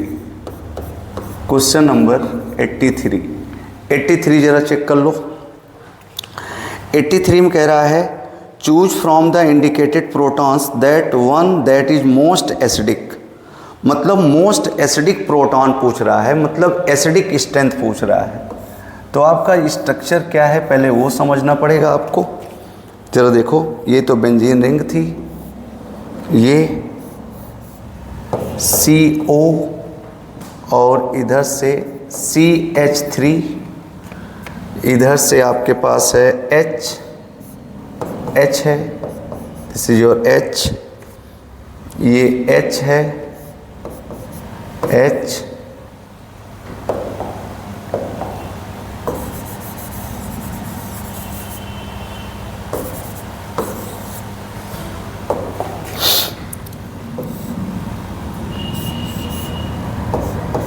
Double bond O, CH3, यहाँ पर H लगा हुआ है, H और H, यहाँ पर भी H लगे हुए हैं, H और H, ठीक है, और यहाँ पर भी H लगा हुआ है, H और H, ज़रा चेक करो। और इसमें बेंजीन रिंग है ये, और फिर ये H लगा हुआ है, और ये C डबल बॉन्ड O, और ये लगा हुआ है H लगा हुआ है, ये है। और इसमें मेंशन किया है कौन सा प्रोटॉन है, ये है आपका CH3, सॉरी, ये आपका प्रोटॉन है, ये आपका प्रोटॉन है फोर्थ वाला, फोर्थ प्रोटॉन है, ये फोर्थ है, और ये वाला थर्ड है, और ये वाला सेकंड है, और ये वाला फर्स्ट है, ये वाला फर्स्ट है, ये आप चेक कर लो। तो क्या कॉन्सेप्ट था? कॉन्सेप्ट ये था कि जो प्रोटॉन आसानी से लॉस होगा उसका कॉन्जुगेट बेस ज़्यादा स्टेबल होगा। तो सब के कॉन्जुगेट बेस बना लो और सब के कॉन्जुगेट बेस की स्टेबिलिटी कंपेयर कर लो। अगर यहाँ का H+ निकालोगे, एक H+ निकालोगे, तो ज़रा देखो, एक H+ निकालोगे तो यहाँ माइनस आएगा। अगर मैं इसको थोड़ा सा अलग से सेपरेट आपको दिखाऊं तो ये C डबल बॉन्ड O है, फिर ऐसे चेंज आएगी, और ये CH2, ये H+ निकाले हैं, ध्यान रखिएगा, तो ये H+ निकाले हैं तो उसका इलेक्ट्रॉन छूट गया होगा, निगेटिव, चेक करो। अब ये निगेटिव इस पाई के साथ क्या है, कॉन्जुगेशन में है, तो रेजोनेंस स्टेबलाइज हो रहा है, ठीक है। चलो चौथा प्रोटॉन रेजोनेंस से स्टेबलाइज हो रहा है, अच्छी बात है। चलो तीसरे प्रोटॉन की हम बात करें। यहाँ से अगर हम H+ निकाल देंगे तो H+ निकालने के बाद यहाँ हमको क्या मिलेगा, माइनस मिलेगा। और वो माइनस अगर आप देखें तो इसके साथ तो कोई कॉन्जुगेशन में नहीं है, दूर हो गया, लेकिन इस रिंग के साथ कॉन्जुगेशन में है, इस रिंग के साथ कॉन्जुगेशन में है, मतलब ये इसके साथ रेजोनेंस में इन्वॉल्व होगा, मतलब ये स्टेबलाइज हो रहा है ज़बरदस्त रेजोनेंस के कारण। खतरनाक रेजोनेंस है, यहाँ बेंजीन आ गई मीन्स क्या, खतरनाक रेजोनेंस है। ये निगेटिव पाई के साथ, पाई के साथ, पाई के साथ ज़बरदस्त रेजोनेंस में है। यहाँ तो आप एक ही कंडीशन में आप दिखा सकते हो रेजोनेटिंग स्ट्रक्चर, यहाँ तो पूरी रिंग के साथ ही रेजोनेंस में घूम रहा है, ये डिलोकलाइज हो रहा है, डिस्पर्सन इसका ज़्यादा होगा, स्टेबिलिटी ज़्यादा होगी। चलो इस प्रोटॉन को अगर आप निकालना चाहें तो क्या करेंगे, इसको निकालेंगे तो यहाँ निगेटिव आएगा। अब ये निगेटिव सीधे रिंग में ही आ गया है ना, डबली बॉन्डेड कार्बन पर निगेटिव आ गया, बहुत अच्छी बात नहीं है, ठीक है। और उसके साथ साथ यहाँ पर, अच्छा इसको देखो, तो इसको जब आप इस H को निकालोगे, इस H+ को निकालोगे तो यहाँ निगेटिव आएगा, ठीक है। ये निगेटिव इसके साथ तो स्टेबलाइज हो रहा है, ठीक है भाई, निगेटिव के साथ है और कार्बन के साथ ऑक्सीजन लगा हुआ, ये इसका रेजोनेंस तो नहीं है, लेकिन इसका इसके साथ ज़बरदस्त रेजोनेंस है। अब आप कंपेयर करो, ये सिंगल रेजोनेंस के कारण बस यहीं तक रेजोनेंस है, इसका रेजोनेंस यहाँ तक है, इसका भी रेजोनेंस यहाँ तक है, ये घूमेगा, डिलोकलाइज होगा, ये इधर जाएगा। ये कुछ स्ट्रक्चर ऐसे ही तो है, ये रिंग है ये, और ये आपका C डबल बॉन्ड O, और इसी पर माइनस आया है ना, तो ये माइनस इसके साथ कॉन्जुगेट पोजीशन में है, निगेटिव सिंगल पाई, तो इधर से रेजोनेंस स्टेबलाइज हो रहा है। चलो अब जरा देखो, इसको और स्टेबलाइज कोई कर रहा है, रिंग के कारण दिख रहा है, यहाँ कोई ग्रुप लगा नहीं है। अगर इस पूरे ग्रुप की बात करें तो कहीं ना कहीं ये इलेक्ट्रॉन डोनर है, ये यहाँ से यहाँ तक ये एल्किल ग्रुप टाइप का है, तो निगेटिव बढ़ाएगा, स्टेबिलिटी घटाएगा। अच्छा, इसके लिए इस ग्रुप की पूरी बात कर लो, निगेटिव भूल जाओ आप थोड़ी देर के लिए, निगेटिव आप थोड़ी देर के लिए भूल जाओ, ये निगेटिव भूल जाओ आप, निगेटिव के साथ जाना चाहिए भाई, निगेटिव के साथ जाओ, नहीं जा रहा है, ये निगेटिव आप भूल जाओ, ठीक है। ये निगेटिव अगर आप भूल जाओगे तो ज़रा देखो, ये CHO है, एल्डिहाइड ग्रुप है, और ये CHO बेंजीन के साथ तो इलेक्ट्रॉन खींच ही रहा है, और जब यहाँ पहुँचेगा इसके रिस्पेक्ट में, CHO के रिस्पेक्ट में ये पैरा पोजीशन है, और पैरा से CHO इलेक्ट्रॉन खींचता है। आपको पता है CHO डीएक्टिवेटिंग ग्रुप है, मेटा डायरेक्टिंग होता है। CHO का इसके ऊपर इफेक्ट, ये पैरा पोजीशन पड़ रही है, पैरा पोजीशन दूर ना, CHO का यहाँ सिर्फ -I से आप कंसीडर कर सकते हैं, नो रेजोनेंस नो मेटा, सिर्फ CHO का आप यहाँ पर -I से कंपेयर कर सकते हैं। CHO का -I लग रहा है तो वो इसके इलेक्ट्रॉन को स्टेबलाइज करेगा, जबकि इस निगेटिव को और कोई स्टेबलाइज नहीं कर रहा है। तो ये वाला कॉन्जुगेट बेस जो होगा वो सबसे ज़्यादा स्टेबल होगा, ये कम स्टेबल होगा, ये कम स्टेबल होगा, ये कम स्टेबल होगा। तो सबसे ज़्यादा एसिडिक प्रोटॉन जो आएगा वो थर्ड आना चाहिए, एसिडिक प्रोटॉन इज थर्ड। इसका ऑप्शन आप देख लो, एसिडिक प्रोटॉन इज थर्ड, कोई करेक्शन तो नहीं है स्ट्रक्चर में, एसिडिक प्रोटॉन इज थर्ड, ठीक है, सही है। बस आप ये कहिए कि इस निगेटिव पर इस CHO का इफेक्ट पड़ेगा, दूर है लेकिन इफेक्ट तो पड़ेगा ना, तो ये स्टेबलाइज हो जाएगा, और स्टेबलाइज हो जाएगा तो एसिडिक हो जाएगा, ठीक है। चलो क्वेश्चन नंबर 84, तो आपने देखा क्वेश्चन नंबर 83 का C ऑप्शन, क्वेश्चन नंबर 83 का C ऑप्शन, ठीक है। चलो आगे चलते हैं, क्वेश्चन नंबर 83 के बाद question number 84, question number 84। Question number 84 में आ जाओ। 84 में भी ज़बरदस्त स्ट्रक्चर है, ज़रा देखो।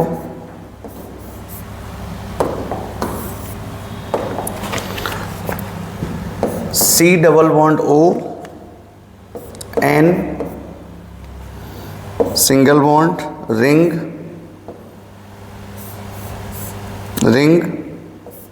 N single bond, double bond, O H और NH और CO, ये H, ये H, ये देख लो यहाँ से H लगा हुआ है, ज़रा चेक करो। ये वाला ऑप्शन, ये H A बोल रहा है, ये D बोल रहा है और ये C बोल रहा है और ये B बोल रहा है। इसमें भी पूछा है most acidic hydrogen, most acidic hydrogen, most acidic hydrogen. तो सबका कॉन्जुगेट बेस बना लो और कॉन्जुगेट बेस की स्टेबिलिटी कंपेयर कर लो। सबका कॉन्जुगेट बेस बनाओ। कॉन्जुगेट बेस बनाने का मतलब क्या है? H प्लस हटाओ, माइनस लगाओ, यहाँ से H प्लस हटाओ, यहाँ माइनस लगाओ, यहाँ से H प्लस हटाओ, यहाँ माइनस लगाओ, यहाँ से H प्लस हटाओ, यहाँ माइनस लगाओ, यहाँ से H प्लस हटाओ, यहाँ माइनस लगाओ। चेक कर लो आप। जो सबसे एसिडिक प्रोटॉन दिख रहा है, जहाँ पर हाइड्रोजन आसानी से H प्लस आसानी से निकाला जा सकता है, वो ये है कि अगर मैं यहाँ से H निकालूंगा तो निगेटिव आएगा, और अगर निगेटिव आएगा तो ये निगेटिव इसके साथ कॉन्जुगेशन में है, स्टेबलाइज हो रहा है। यहाँ पर क्या है?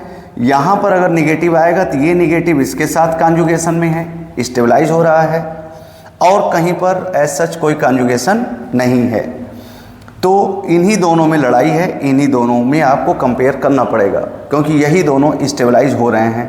अब ज़रा चेक करो, यहाँ पर निगेटिव ऑक्सीजन के साथ कॉन्जुगेशन में है, यहाँ पर भी निगेटिव ऑक्सीजन के साथ कॉन्जुगेशन में है, सेम डिफरेंस चल रहा है। ठीक है। अब आप यहाँ ये कह सकते हैं कि यहाँ जो कार्बन, यहाँ जो निगेटिव है वो कार्बन के साथ होल्ड पर है, और यहाँ जो निगेटिव है वो नाइट्रोजन के साथ होल्ड पर है। और आपको पता है कार्बन पर निगेटिव आना बहुत अच्छी बात नहीं होती है, जबकि नाइट्रोजन पर निगेटिव आना अच्छी बात है। इसको मैं ऐसे समझाता हूँ, मीना और लीना। मीना क्या होते हैं? More electronegative atom. अगर कोई मोर इलेक्ट्रोनेगेटिव एटम है, उस पर निगेटिव आना उसके लिए अच्छी बात है, वो उसको विड्रॉ कर लेगा, उसको होल्ड कर सकता है, होल्डिंग कैपेसिटी उसकी अच्छी होगी, वो स्टेबल होगा। लेकिन अगर कोई लीना वाला है, इलेक्ट्रॉन देने वाला है, लेस इलेक्ट्रोनेगेटिव है, उस पर अगर निगेटिव आता है तो वो अच्छी बात नहीं है। तो एकदम क्लियर है, नाइट्रोजन पर निगेटिव और कार्बन पर निगेटिव में नाइट्रोजन पर निगेटिव ज़्यादा स्टेबलाइज हो जाएगा।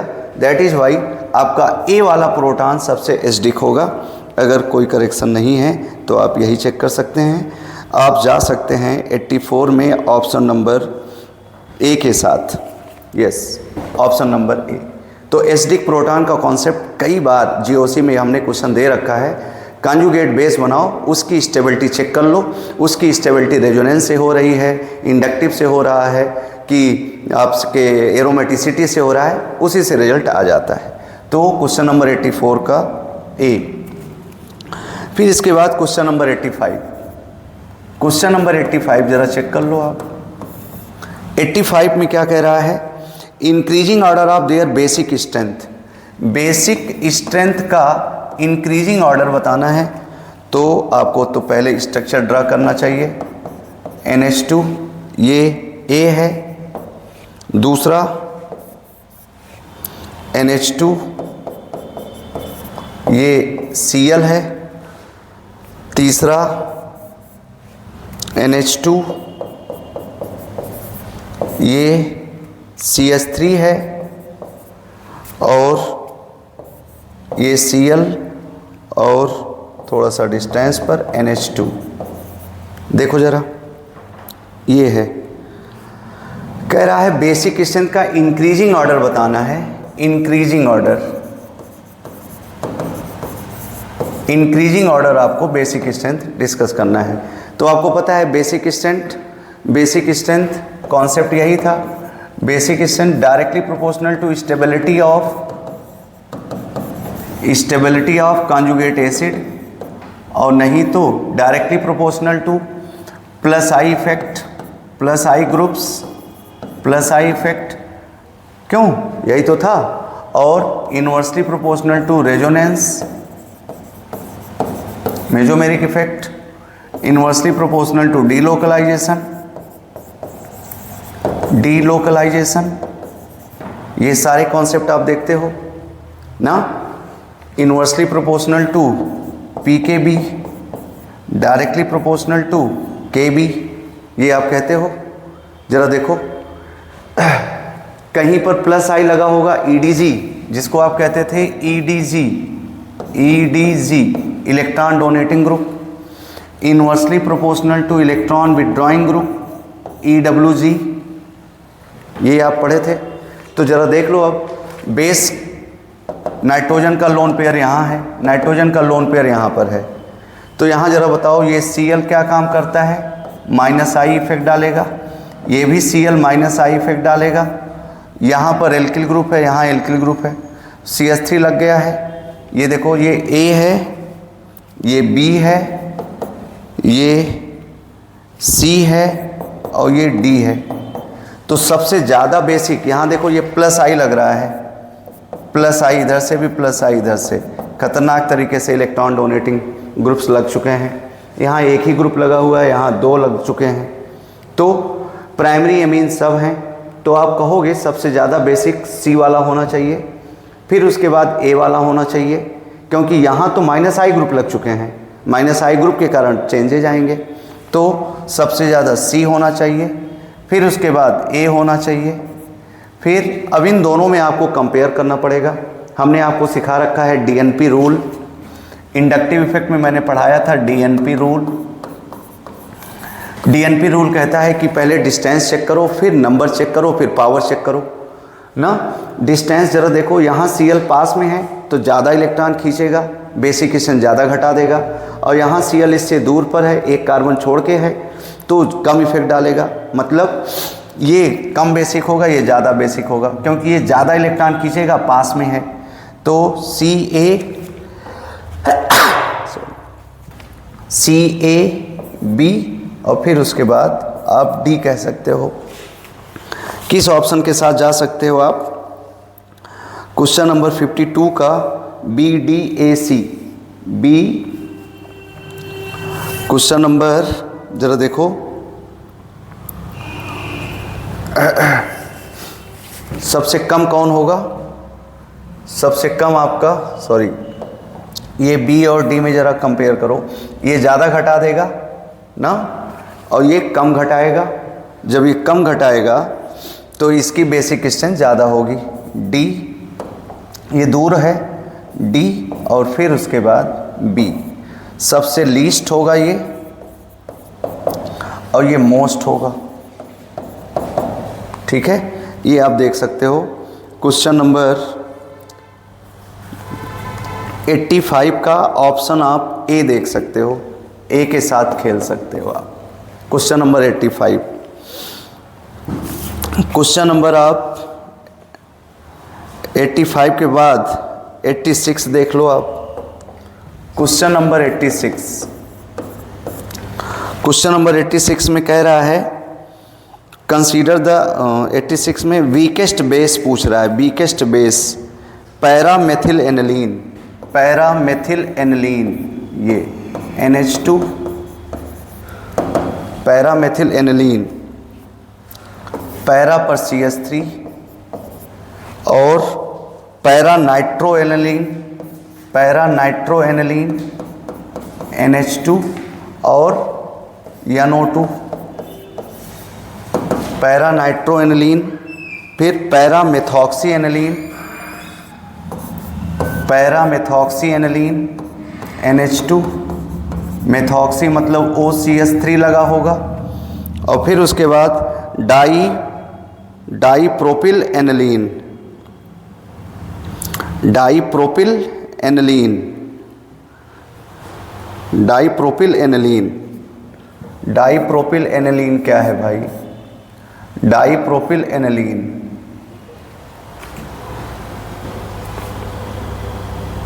डाईप्रोपिल एनिलीन, डाईप्रोपिल एनिलीन, डाईप्रोपिल एनिलीन बनाओ आप। पोजीशन तो कुछ दिया ही नहीं है। डाईप्रोपिल एनिलीन,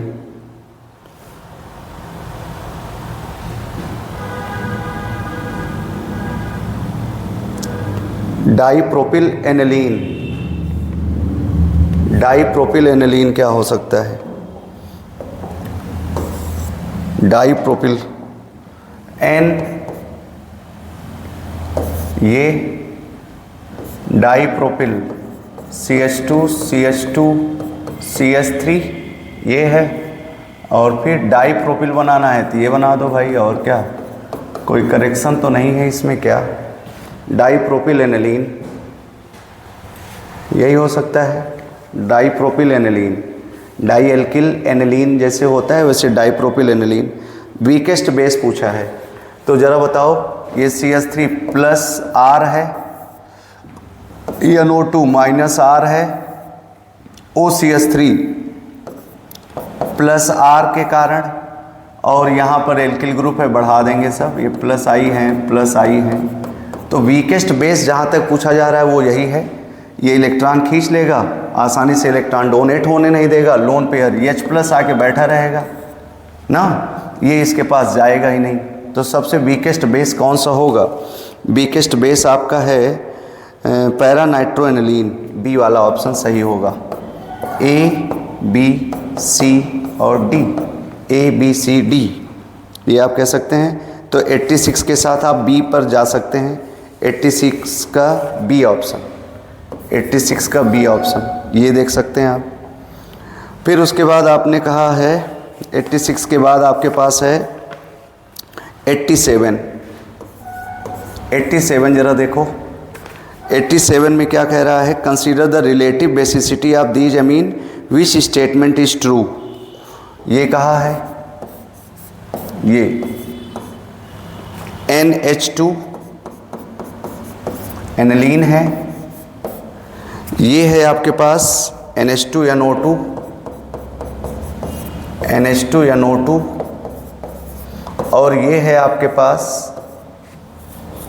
अच्छा ये नहीं है, सिर्फ NH2 है,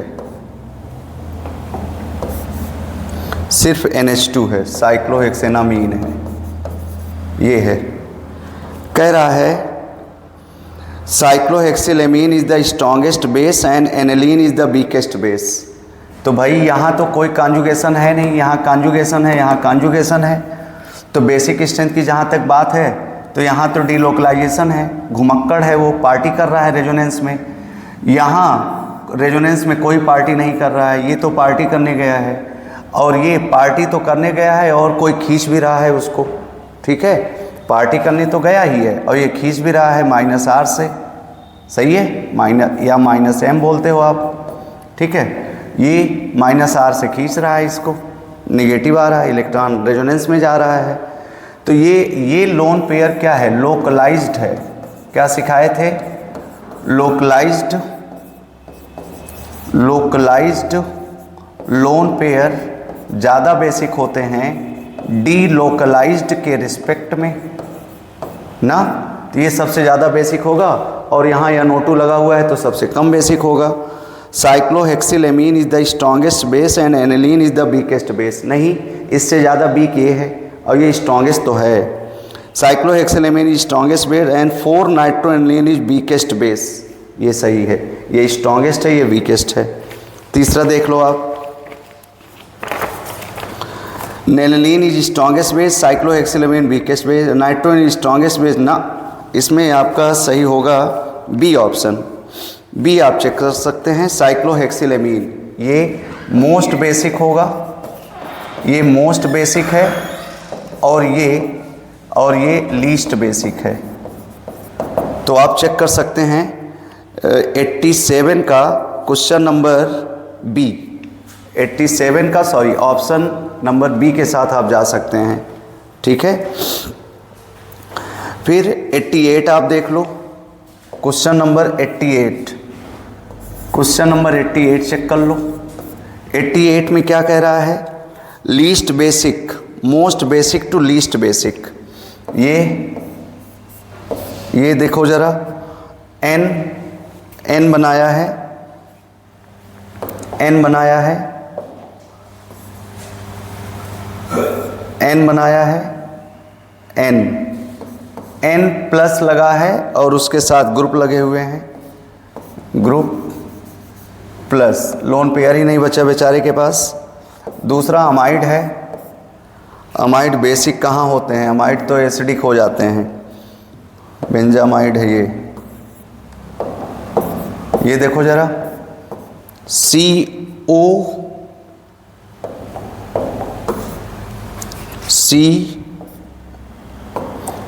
CONH2 चेक कर लो ज़रा, CONH2 बेंजीन रिंग के साथ है ये, और ये दूसरा है, तीसरा है ये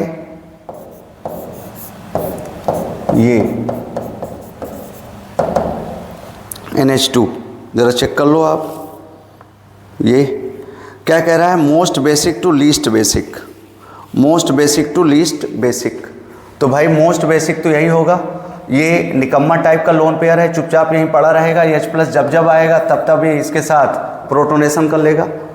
यहाँ पर लोन पेयर घुमक्कड़ है, रेजोनेंस में है, और यहाँ लोन पेयर ही नहीं है, तो ये तो लीस्ट होगा, लीस्ट बेसिक। किसके साथ बॉन्ड बनाएगा, हाइड्रोजन H+। तो मोस्ट बेसिक कौन होगा, मोस्ट टू लीस्ट जाना है, तो मोस्ट बेसिक होगा थर्ड होगा, और फिर उसके बाद सेकंड हो जाएगा, और यहाँ तो लोन पेयर ही अवेलेबल नहीं है, तो 1। तो आप क्या कहोगे, 88 का क्वेश्चन नंबर, 88 का option number 321 option number D, ये आप चेक कर सकते हैं। 89 आप जरा चेक कर लो, क्वेश्चन नंबर 89, क्वेश्चन नंबर 89 में आपने कहा है एक्वस फेज में, एक्वस फेज में बेसिक स्ट्रेंथ, एक्वस फेज में बेसिक स्ट्रेंथ, एमीन्स का एक्वस फेज में बेसिक स्ट्रेंथ। तो आपने कहा था basic strength in aqueous phase depends on solvation effect पर डिपेंड करता है, और इंडक्टिव पर भी डिपेंड करता है, और उसके साथ साथ आपने कहा था स्टीयरिक फैक्टर पर भी डिपेंड करता है, स्टीयरिक फैक्टर क्राउडिंग भीड़ भाड़ पर डिपेंड करता है, ये आपने कहा था। जब आप R लेते हो CH3, तो बेसिक स्ट्रेंथ का ऑर्डर एक्वस मीडियम में क्या बताया गया है, सेकेंडरी, फिर प्राइमरी, फिर टर्शियरी, फिर NH3, ये बताया गया है। लेकिन जब आप R की जगह C2H5 लेते हो, तो आपको सिखाया गया था बड़ा एल्किल ग्रुप बड़ा बेसिक होता है, ट्रिक सिखाया गया है क्लास में, बड़ा एल्किल ग्रुप आने पर बड़ा बेसिक हो जाता है। बड़ा बेसिक होने का मतलब 2 डिग्री तो होता ही है, ये तो यूनिवर्सल है, और फिर उसके बाद 3 डिग्री, फिर 1 डिग्री, और फिर NH3। तो आप इस बेसिस पर ऑप्शन चेक कर सकते हैं। Me मतलब क्या होता है, Me मतलब होता है CH3 होता है, तो CH3 के लिए 213 NH3, 213 किस में है जरा देख लो आप, इंक्रीजिंग ऑर्डर में सबसे ज़्यादा होगा आपका Me2, सबसे ज़्यादा सेकंड होगा, और सेकंड का एक ही ऑप्शन ही है, बी वाला, सेकंड का एक ही ऑप्शन दिख रहा है बी, तो 89 का बी ऑप्शन, 89 का आप कह सकते हो बी ऑप्शन, 89 का बी ऑप्शन आप देख सकते हो, इसके साथ जा सकते हो। ये बहुत डिटेल में डिस्कस किया गया है, हाइड्रोजन बॉन्डिंग के कारण स्टेबलाइज करता है, प्लस आई के कारण डोनेट करता है, स्टेरिक फैक्टर घटाता है क्राउडिंग के कारण। Question number 90, this is your last question of golden and platinum test series 10। Question number 90 में कह रहा है following are the resonance structure of some conjugated system in each set one is not valid resonance structure of other. Identify the invalid resonance structure and explain the reason for their failure to be resonance form of that set.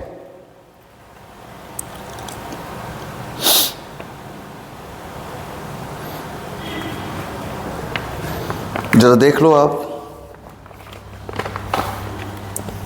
4 resonating structure दिए हुए हैं, मतलब 4 structure आपको दिए गए हैं। ये plus है, ये डबल बॉन्ड है, ये डबल बॉन्ड, और ये 1 2 3 4 5 6 7, 1 2 3 4 5 6 7,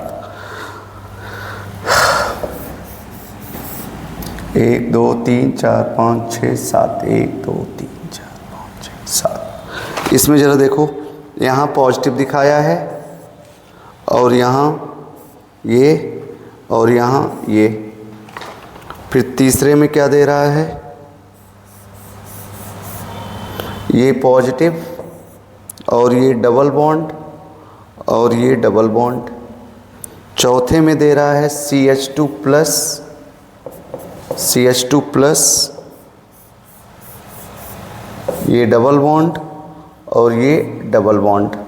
ठीक है, ये पहला है, ये दूसरा है, ये आपका तीसरा है, और ये आपका चौथा है। ये कह रहा है कौन valid resonating structure, subjective question था ये, आपके यहाँ ऑब्जेक्टिव में आ गया।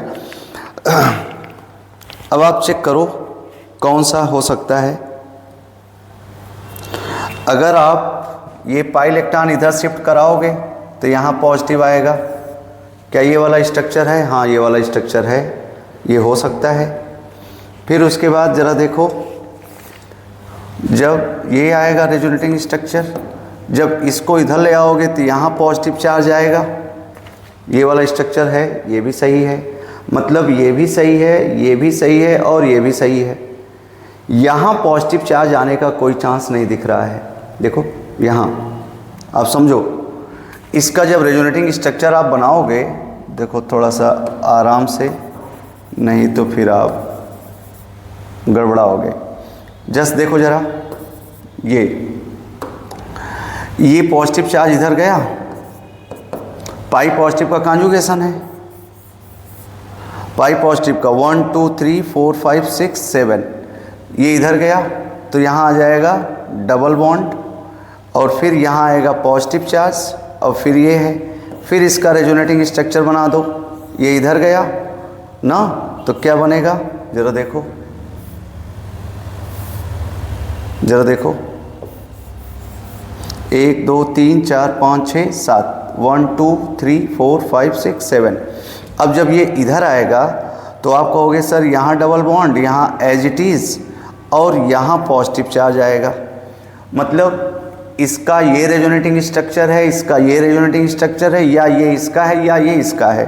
अगर आप चाहें तो पॉजिटिव इधर लाएं तो ये बन जाएगा, इसको इधर लाएं तो ये बन जाएगा। लेकिन ये चौथा जो दिख रहा है, यहाँ पर पॉजिटिव चार्ज आना, एकदम टर्मिनल कार्बन पर पॉजिटिव चार्ज आना सही नहीं है, वो आ ही नहीं पाएगा क्योंकि प्रॉपर कॉन्जुगेशन ही नहीं दिखता है ना। तो ये वाला स्ट्रक्चर संभव नहीं है। ये कौन सा है?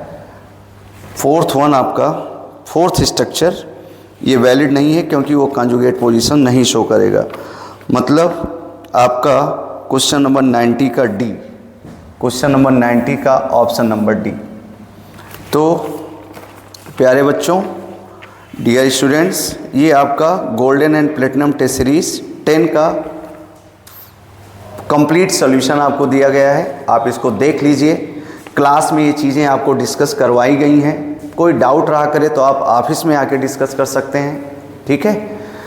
इसके बाद हम लोग नेक्स्ट टेस्ट सीरीज धीरे धीरे सॉल्व करने की कोशिश करेंगे, क्योंकि क्लासेस इतनी ज़्यादा रहती हैं ठीक है, शेड्यूल बहुत बिजी रहता है, ठीक, उसी में टाइम निकाल करके आपका ये धीरे धीरे हम सॉल्व करवाते जाएंगे।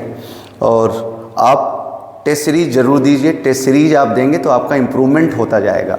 ठीक है, थैंक यू।